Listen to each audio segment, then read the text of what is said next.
In my innocence, I imagined I would be happy always. Then with the sudden brilliance of lightning, fresh from the pleasures of London's fashionable society, Mary Crawford and her brother Henry arrived in our lives. Life at Mansfield Park would never be the same again. What fine neighbours we have. This is where we shall begin, with the Bertrams. A county with such a house in it cannot be all deadly dull. That will depend on the deadliness of its occupants. There are 4 children. Oh, no children, please. All now grown up and highly eligible. There is a younger son, but for myself, I have chosen the elder. The heir? You always do. Even I couldn't think myself thrown away on the eldest son of a baronet. So, dearest Minx, what is your strategy? Tut-tut. No strategy, only the use of our natural powers. Now they are doomed. And you, Henry? You shall marry the younger Miss Bertram, the beautiful and eligible Julia. We've been in a bad school for matrimony. That I will allow. Marriage, as we've seen it, is all deceit and disappointment. Oh, then there's at least one advantage to bad schooling. Are we not more likely to deceive than to be disappointed?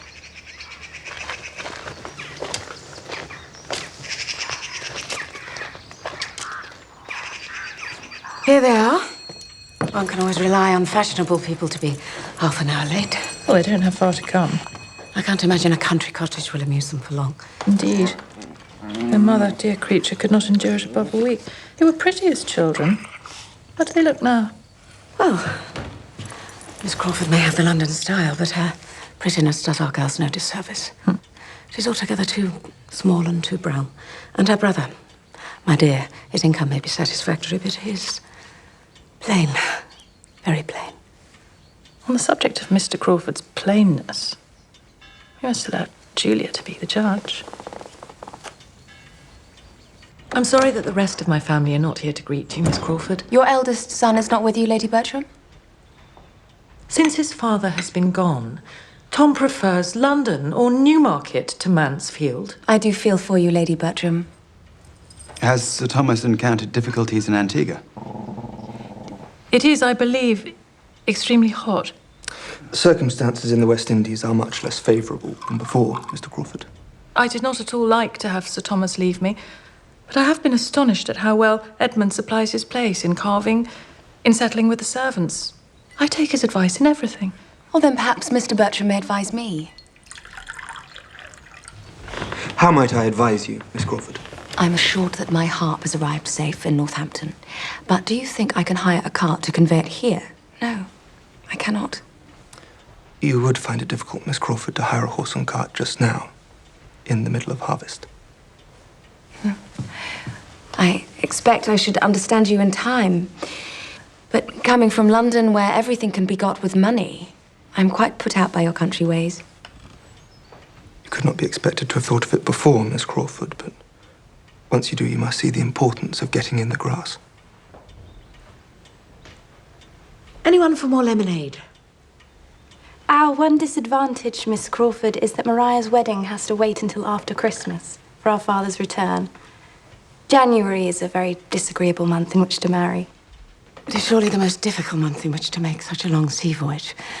Though I have taken certain measures to spare Lady Bertram the worst, by ensuring that I am the first person to be acquainted with any fatal catastrophe. My stepfather, the Admiral, ma'am, once made a winter crossing in such mild weather that the voyage took a whole month longer than expected. In Sir Thomas's case, we will hope for a happy compromise between speed and safety. How very well you put it, Mr. Crawford. Indeed. And if it is Sir Thomas's fate never to return, it shall be particularly consoling to see our darling Maria settled in such a great match.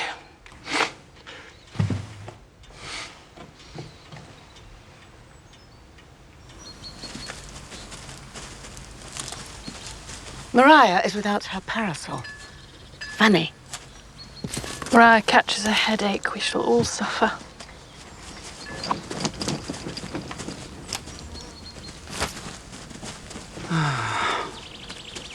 This is perfect.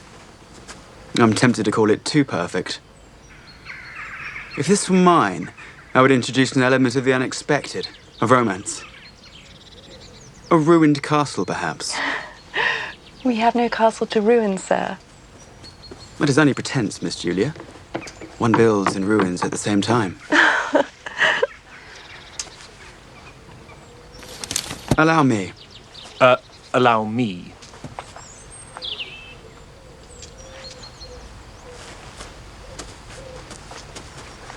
Oh, my ankle. Here. Thank you.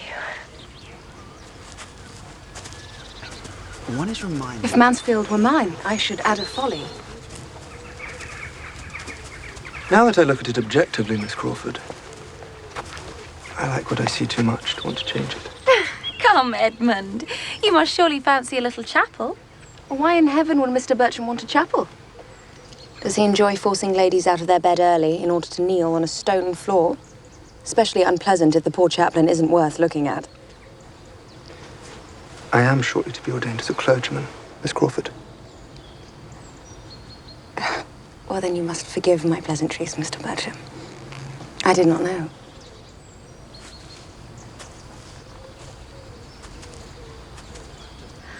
Miss Crawford has been telling me why they're here. My dear, they're not here for the view. The fact is, she cannot possibly go back to the London house with her stepfather. A week ago, the Admiral installed his mistress under his own family roof. Well, I'm not at all surprised. Well, I have the highest regard for the Navy, but, well, one has only to think of Lord Nelson. Very disagreeable birds.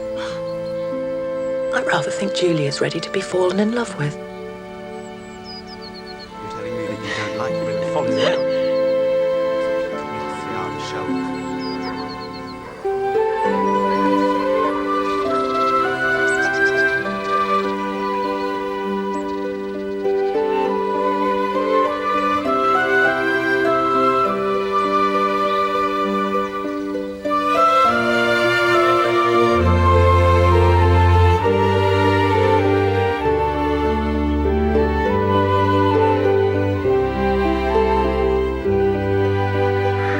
I like your Miss Bertrams exceedingly.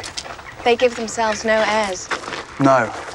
Their vanity is in such good order, they seem quite free of it. Last year's style, of course. They're not hurt by what they don't know. And you like Julia best? Ah, yes. You know, when we arrived, I mistook little Miss Price for a servant and gave her my hat. Do you really like Julia best? Maria is generally thought the handsomer. So I should suppose. Poor Julia couldn't choose her nose. If she could, I doubt her taste would improve on it. But she is charming. The sisters are different, but equally charming. They are. And charmed. I think you might have popped them both under your arm and run off with them. Both. Either.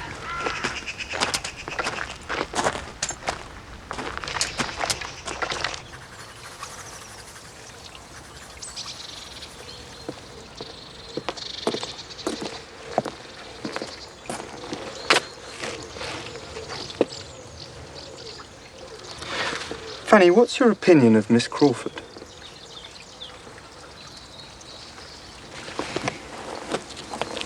She has every virtue, a fortune, and a pretty face. She does. And? I've got a stone in my shoe. Ooh.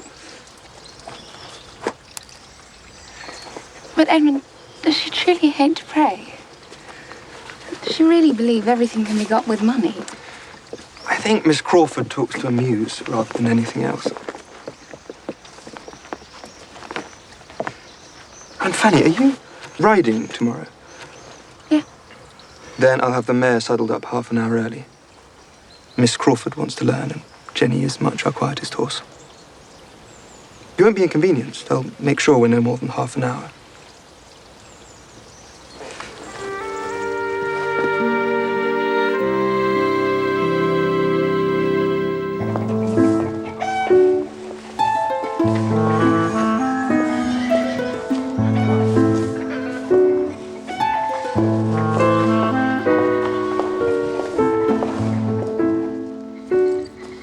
So you are to be a clergyman?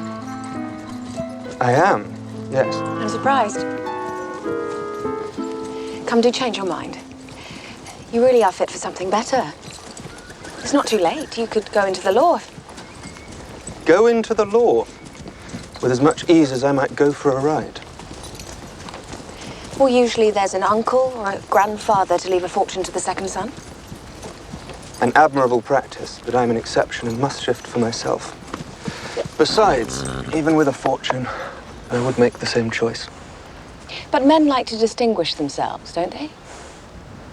You might be a soldier or a sailor. I might, but I am not. You're a natural rider, Miss Crawford. Well, I have a very good teacher. Fanny, we're late. I'm so sorry. Really, it's of no importance. Oh, I'm sure it is. I do apologize. Your cousin and I had so much to talk about, we quite forgot you. But selfishness must always be forgiven, you know, because there's never any hope of a cure.